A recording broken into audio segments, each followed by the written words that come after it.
இந்த பாவக்காயை வச்சு என்னோட முறையில கசப்பே இல்லாம குழம்பு வைக்க போறோம். வாங்க எப்படின்னு பார்க்கலாம். அப்படியே மறக்காம ஒரு லைக் போட்டுருங்கப்பா.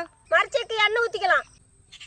இதே மாதிரி சுத்தமான மரச்செக்கு எண்ணெய் வேணும்னா கீழே இருக்கிற நம்பருக்கு கால் பண்ணுங்கப்பா. அப்படியே 20 கிலோமீட்டருக்கு உள்ள இருந்தா நாங்களே வீட்டுக்கே கொண்டாந்து கொடுப்போம்பா. கடுகு, பூண்டு, சின்ன வெங்காயம், கருவேப்பிலை, தக்காளி, சுத்தம் பண்ண பாவக்காய், மஞ்சத்தூள், மிளகாய் தூள், கறி மசால் தூள், மல்லித்தூள், கல்லுப்பு, நரைச்ச புளித்தண்ணி, உரல ஆட்டினா தேங்காய் கடலாம். இதுக்கு மேலே ஒரு கொதி வந்த உடனே கொத்தமல்லி தழை போட்டு இறக்கலாம். சாப்பிடுங்கப்பா. நான் வச்ச பாவக்காய் குழம்பு எப்படி பார்த்துச்சு? சூப்பரா இருந்துச்சு.